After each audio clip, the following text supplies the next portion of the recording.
กับสบายดีจ้าพ่อแม่พี่น้องพบกับสองสาวแลนดาสาวลาวคือเก่าอันเมื่อนี้คอยจะพาทุกคนไปเฮ็ดเวียกแบบโลกะดำหน้าบอทุกคนฝากกดไลค์กดแชร์กดติดตามส่องข่อยนะเด้อส่อง YouTube ฝากเป็นกำลังใจให้นะเด้ออันนี้ก็คือบรรยากาศเนาะที่ข่อยจะลงไปเฮ็ดเวียกอากาศโคตรดีเลยทุกคนแบบบ่มีแดด โอ้เฮ็ดเวียกสะดวกสบายไปเลยปิดกาดแล้วกาดปีนี้งามกาดปีนี้งามแห้งแห้งปีนี้ได้หยากันอยากที่ได้ร้านนะเนาะทุกคน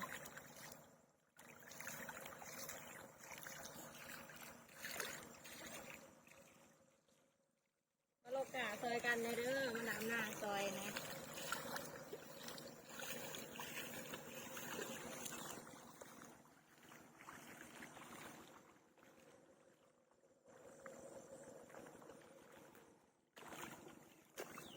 กาดก็ลกสบายสบายทุกเลยปีนี้คือโลกาสบายแบบตามโรงงานของปี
นี่อันนี้คลิปหน้าหนาวมีหน้าหนาวแต่บ่พากันดำนะสิมาดำหน้าแห้งเนาะดำหน้าแห้งได้ปันนี้กะพอดีเป็นต้มนะทุกคนกับห้องว่าเป็นแห้งปันไดต้มอยู่หน่อยนึงนี่ขึ้นหน้าหนาว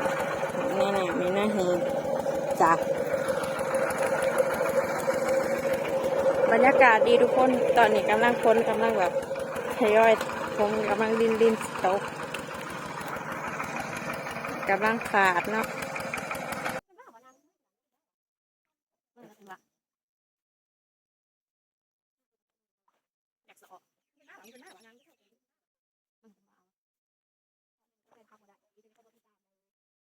ให้ฉันพูดยังไงแหละ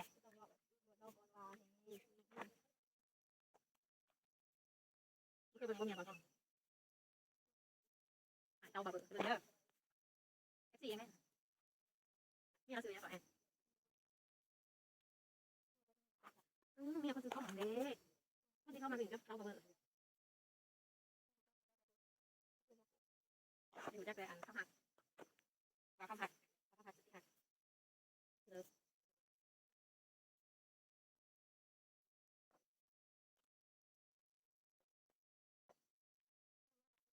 ตัวนั้นไม่ไหวเลยตัวก็ต้องกินมาดีเลยแต่เราไม่ฮะนั่นคือเขาคอลลาเจนนะคอลลาเจนคือเขา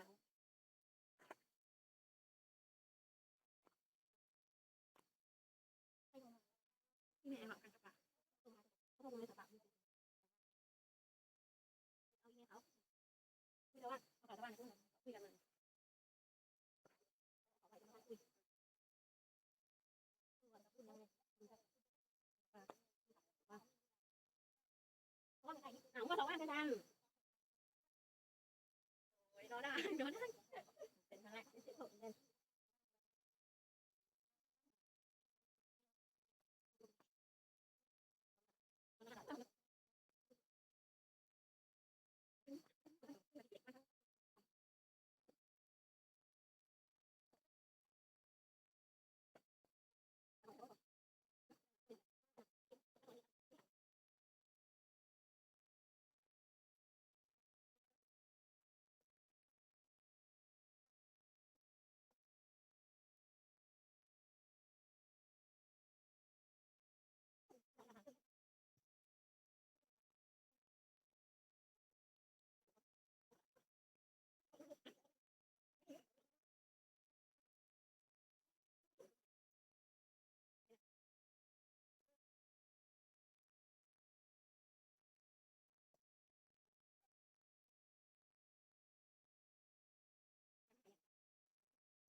ถ่ายทุกคนจะดำหน้าแห่งให้แล้วเนาะแล้วก็จะอันถ่ายดำหน้าให้นะทุกคนให้ก็บอกว่าพี่หน้ามาดีพวกหันนะคือทุกคนแดดออกแหละพวกมันยังมือผ่ามือพ้นไปทางนั้นแล้วให้แห้งให้นี้เขาดำแล้วเลยเขาก็จะไปถาดำให้นั่นกันเนาะทุกคนนี่หน้ากับภายนี่เป็นต้มจ้ะเป็นต้มภายนี่พันแห้งบ่ฮู้ว่าหน้าให้นี่หันสีหลอดหรือสีตุยเนาะหน้าให้นี่คลิปนี้ก็ขอจบไปเพียงเท่านี้เนาะทุกคนค่ะทุกคนกดไลค์กดแชร์กดติดตามส่อง YouTube ข่อยน้ำเด้อ